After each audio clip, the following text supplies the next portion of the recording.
very pleased that to welcome the next poet, Laura Boss. Laura Boss has been working with the children in the schools for us in Paterson and throughout New Jersey for a number of years. She's well known as a poet and a poet in residence. She's the author of On the Edge of the Hudson, the winner of the NEA's American Literary Translators Award, Stripping and Reports from the Front. She is the founder and editor of Lips magazine. Her fellowships and awards include the Poetry Society of America's Gordon Barber Memorial Award, among others, and she was just a finalist in the Alice Faye di Castagnoli, I can't say it, award from the Poetry Society of America, and there were only 10 finalists from across the country, so I think we should give Laura an extra round of applause for that. Just let me finish introducing Laura.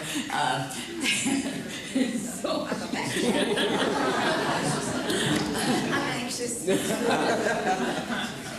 Laura is also one of the most courageous and original poets that I know. She says things and says them with humor and honesty, and again, is a poet who can both make you laugh and cry, both laugh at yourself and sometimes at our situation as human beings. Let's welcome Laura Boss.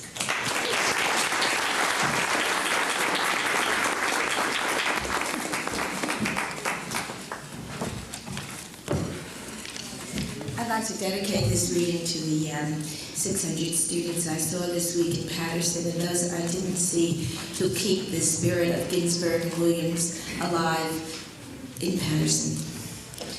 When you are grown, Amanda Rose, this is a poem addressed to my infant granddaughter, and it concerns some prejudice they encountered when they took a trip to Sydney, Australia. When you are grown, Amanda Rose.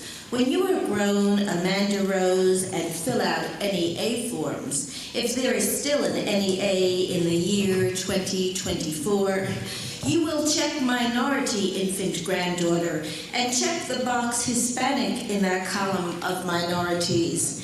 And at your first job interview, your dark skin will need no check mark when you are sitting at some employer's mahogany desk during this job interview.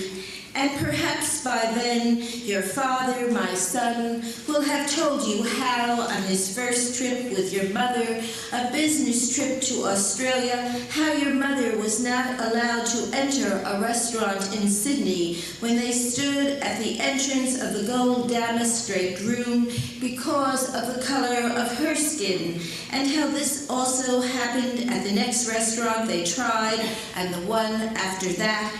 And when my son went up to the young owner of a kosher restaurant, and the owner also did not want her to enter, my son said that he was Jewish, and how could this man discriminate after how the Nazis had treated the Jews? And the owner replied, "Please leave."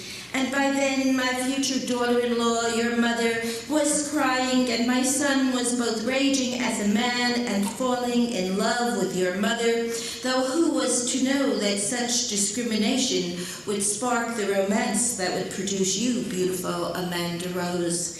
And how taxis passed them by, this young couple holding suitcases, he with his fierce green eyes, and she with her black eyes tearing and her mascara streaking and her wild dark hair forming curls around her angelic face, her almost 5-foot frame looking so tiny next to him, though he is just of average height. And finally, at the hotel, the desk clerk saying their rooms were not available because the previous occupants had decided to stay longer and to please try another hotel, and how your mother cried all through that dream trip, according to your father, whose own shouting I have always found annoying. But your father yelled and yelled at that hotel manager with threats of suits for discrimination until the manager told the bellman to take your mother and father's suitcases up to the reserved rooms, and your father first kissed your mother and decided he was going to marry her. And I also know that the sweetest, most gentle voice I ever heard my son use was in the hospital when you were born 3 months ago, Amanda Rose, and he quietly said to you, you're going to have a good life.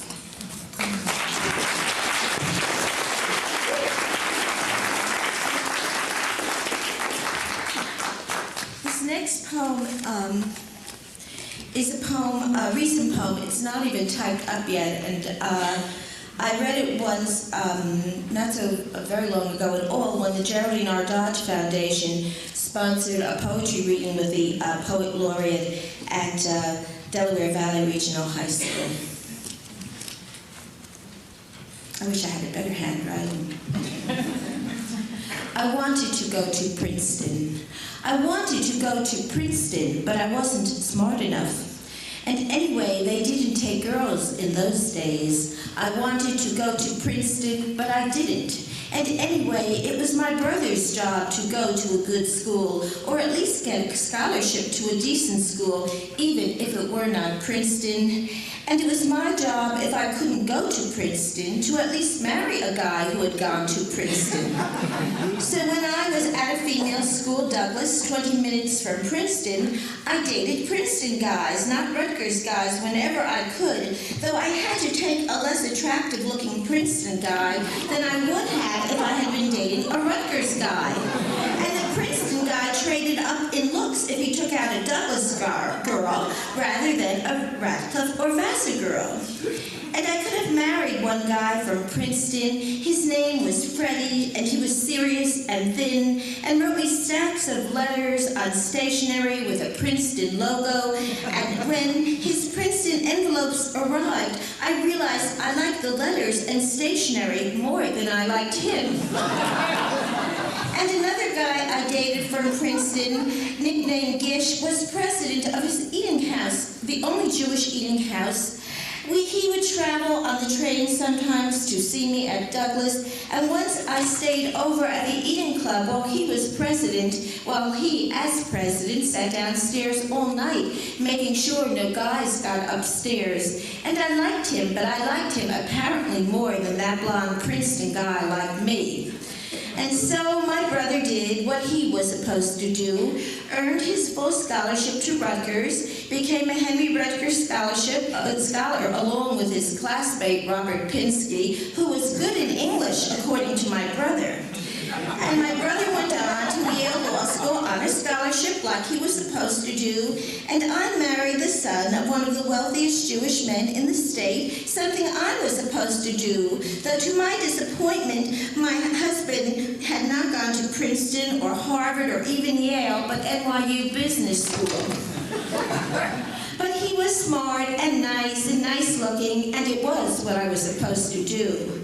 And after all, I had gone to Douglas, and after we were married, had to transfer to where we lived in Rutherford to FDU, and we all know no Princeton guy would have ever gone out with a girl from FDU. Though William Carlos Williams lived in that tiny town in that little town in Rutherford, though I learned what poetry really was in Rutherford, though I could finally concentrate on my courses now that I was married, after all, my job of getting married was now accomplished. And my senses bloomed, and my teacher brought my poems to William Carlos Williams, and even my mark soared. And I loved that school and its English teachers as much, and probably more, than if I had been smart enough to get into Princeton.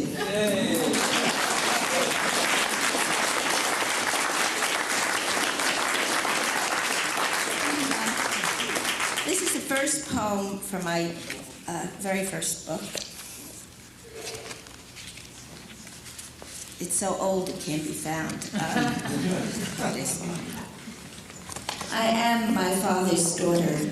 Tonight, remembering the shadow of my father's voice saying he'd make it up to me as he vomited black into a metal bowl I held for him, a fading giant. He knew, yes, he knew what lay hidden from him on afternoons, each shorter, each darker, each closer to the end. Please God, no, no, prayed the atheist daughter. My father, married at 18, a shotgun wedding, divorced twice from his first wife, a true son of his parents, also divorced, remarried, divorced, and his father married again. My father, a man the lady smiled across the room to, leaned close to, and he, the gentleman, smiling back into their eyes. Don't die, Daddy, don't know you're going to die. My mother teaching, I leave school at noon. Something's wrong, my mother gives me her role, hides in the classroom by day to face the light at night, 16, and the secret wrapped up in me. My mother trusts me not to tell, my father too. I'll make it up to you, he keeps repeating, smiling the smile that made the ladies move across the room to him. One morphine day, 2 days before the end, he stopped being lucid. His words clearly etched my failure in the air. Over and over for 2 days, I'm sitting on my coffin. Too many women cried at my father's funeral. You have your father's smile. I am my father's daughter.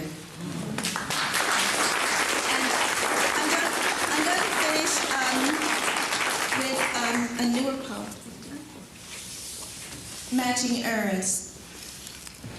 I think how 3 weeks ago before surgery, I thought as I cleaned my apartment in case I didn't make it, so my mother wouldn't have a stroke when she saw my place. How one of the first things my first husband's second wife did after their marriage was to get 2 places in a mausoleum, so they would be together forever. Though in the traditional Jewish religion, I'm still married to him since we never had a Jewish divorce, just the usual civil one.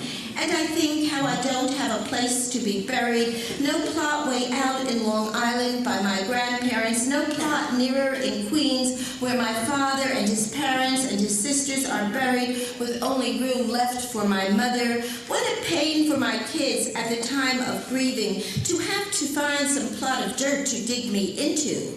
How civilized if I am cremated and saved the time and effort, as well as the long trip out to Long Island, lights on all the cars way out to Long Island, but the air conditioner's probably off since the cars are overheating from the 10-mile-an-hour funeral procession.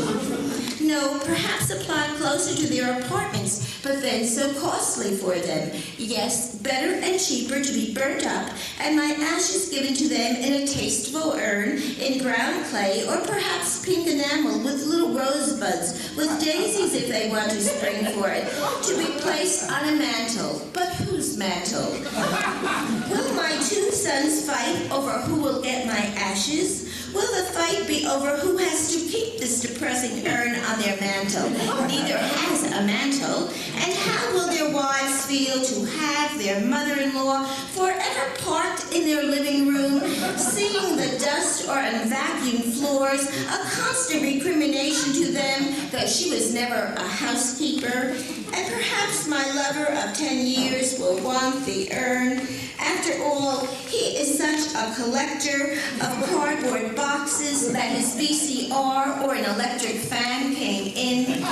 Will my ashes be fought over? Will they third me up so that one might have the ashes of my legs with their slight varicose veins, or my head, or my breast? My younger son, who kept his bottle until he was 5, probably would get my breast. No, I see my lover with these. He always admired them. Now he can have their ashes. Buy me a pretty black bra from Victoria's Secret catalog and throw it in. Take out the bra when he yearns for me. No, the ashes on the bra would mess up his place, and he hates all dust with a passion. No, I see him taking my ashes to the relief of both my sons, and especially their wives. I see him putting my ashes in a matching urn that he selected so carefully for his cat, Kate. I see our twin urns on his mantle, my fate to be there next to this cat I was so allergic to in life. Seeing some new love lover of his in a jealous fit after he tearfully tells her how much he loved me after making love to her, this new lover spitefully moving these two urns on the bedroom mantel so that he is actually talking to the cat when he remembers me, and tenderly pats her urn and calls her Laura.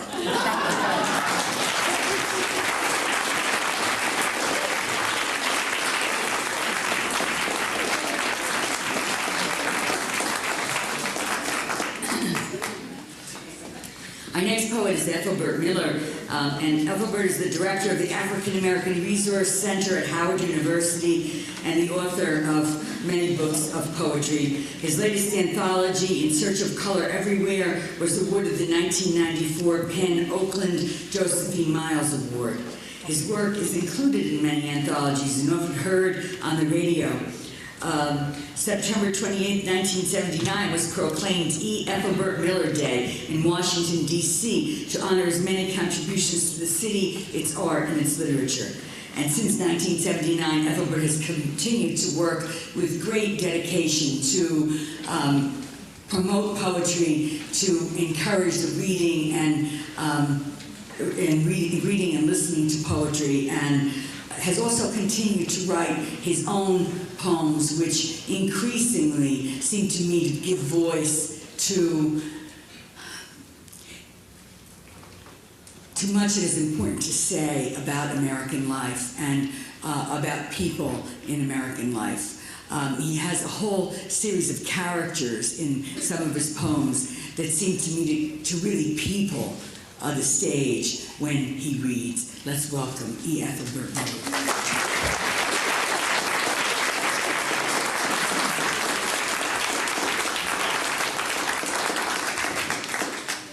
Thank you, Maria. I will read 6 poems. The first poem is entitled Rebecca. It's in the voice of a woman who is battling breast cancer. Will I hate mirrors? Will I hate reflections? Will I hate to dress? Will I hate to undress? Jim, my husband tells me it won't matter if I have 1 or 2. 2 or 1, it doesn't matter, he says, but it does. I know it does. This is my body. This is not South Africa or Nicaragua. This is my body losing a war against cancer. And there are no demonstrators outside the hospital to scream, stop. There's only Jim, sitting in the lobby, wondering what to say the next time we love, and his hands move towards my one surviving breast. How do we convince ourselves it doesn't matter? How do I embrace my own nakedness now that it is no longer complete?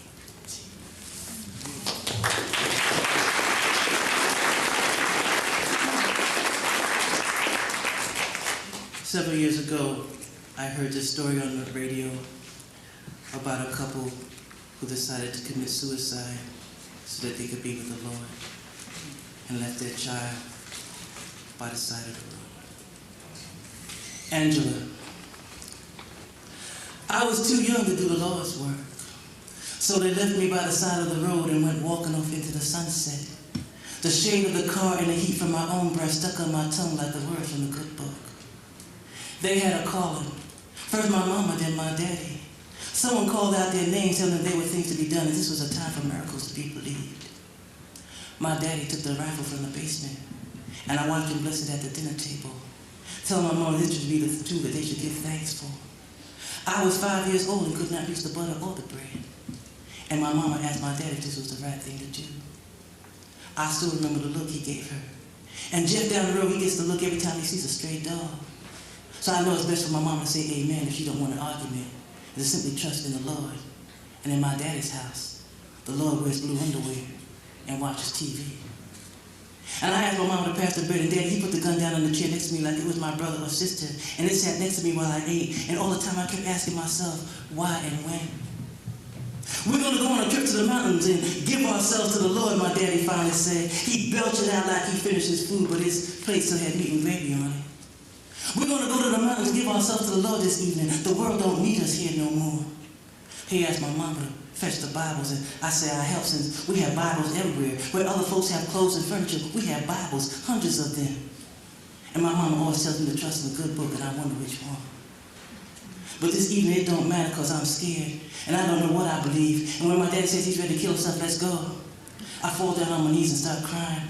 I can't pray to the Lord because the Lord doesn't bless my daddy, and besides, I'm just a child, and who would want to listen to me?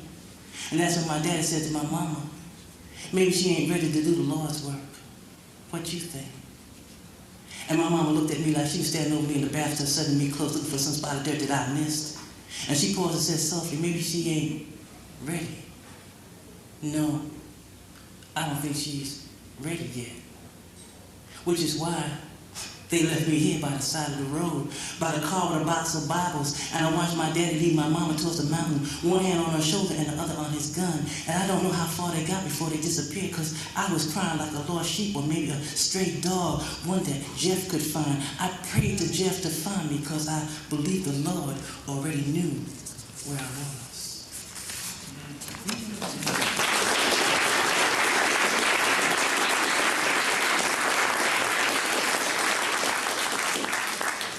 In the African American community, they give you different names, you know, like I'm Ethelbert.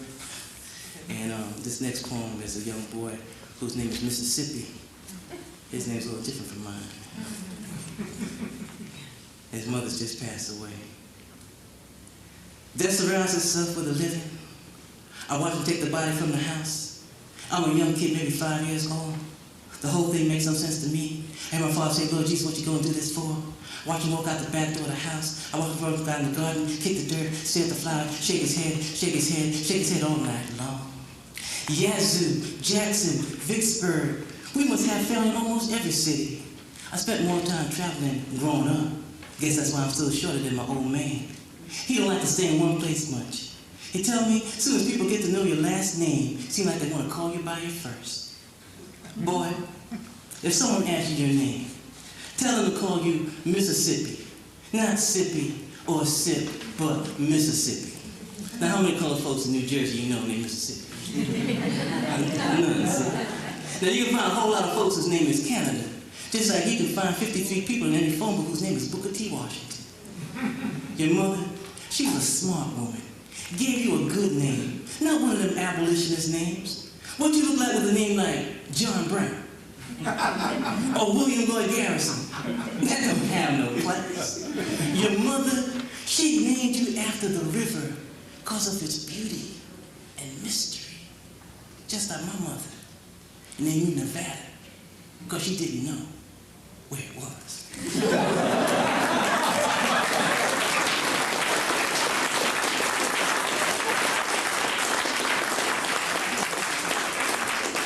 I'll close with these last two poems. I'll dedicate this poem to the writers, and especially Maria. Only language can hold us together. Only language can hold us together. I watch the women bead their hair. Each bead a word, braids becoming sentences. She would never comb her hair. It was always wild, like new poetry. It was difficult to understand. She would enter rooms where old women would stare and mumble, and bold ones would say, where's her mother? She never understood why no one ever understood the beauty of her hair. Like free verse, so natural as conversation, so flowing like the French or Spanish she heard or overheard she thought she knew. I want to go to Mozambique, she said one day, combing her hair, finding the proper beads after so long. I want to go to Mozambique, she said, twisting her hair into shape, the way her grandmother made quilts, each part separated and plaited. I want to go to Mozambique or Zimbabwe or someplace like Rwanda. I need to do something about my hair. If only I could remember the words to the language that keeps breaking in my hands.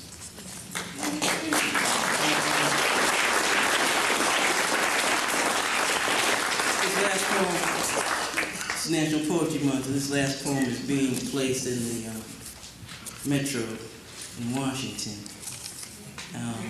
You know, they select your poem, you have nothing to do with that. I thought this was very interesting, being that D.C. doesn't really have home rule. that somebody would stick this in the subway. Read this, you miss your stop. It's called The Door. The day after the national election, the sky cleared and the sun found its guitar. I ran to the plaza and soon discovered myself dancing in the middle of a jubilant crowd, a nation of song, a nation of thousands pushing like the sea to the cathedral. I felt the sweet sweat of arms, legs, and chests. I found my place among the living, the dead, the ghosts, the children waiting to be born. Something more powerful than victory was in the air. I could breathe again. My prison door was open. My country was outside. She had been waiting for me. Thank you. Because I was born in Queens, New York, and my family came from Guangdong, China, I didn't know a lot about their history, only what they told me. So the stories became much, much more important. I was learning something about my past. My parents told me a lot about how they came to this country and how my grandmother came to this country. And so through them and through their stories, I got in touch with my cultural past and my cultural heritage. Oh, sure. I'm Charlie Rossiter from the Chicago area, out here for the week, and we were in the schools, and I had the good fortune to be in JFK High School and East High School, and it's just amazing. You go in there, you read some poems, and, well, let's say that one teacher said, Charlie, you held their attention for 40 minutes, and that's a heroic accomplishment. And I guess I did, and they wrote, the thing that we always want to see whenever we go in the schools is just that the kids hear something about poetry and that they write something, whatever it may be, whether they're at a whole poem or just a few lines. If we can just get them all to do some writing, then that makes us happy. And we figure, of course, the teachers follow up on that. They may have a whole poetry unit, or they just may use what we say in something else that they're doing in English class. But if we can be some kind of a spark plug, well, that's what we're here for. First thing I think people should remember is a lot of people want to write poetry without reading it. And that's like a carpenter wanting to do carpentry without learning how to use his hammer. You begin as a reader and you die as a reader. And even writing is a form of reading, it's a form of interpretation. The most important thing a young person can do is read as many poets as possible. Seek out the best anthologies. Seek out and listen to the conversation that's taken place between the poems. For it's thousands of years that these voices have been speaking to each other. And see if they can enter into the conversation then. It takes a lot of work, a lot of effort, and more than anything else, a lot of reading. Thank you.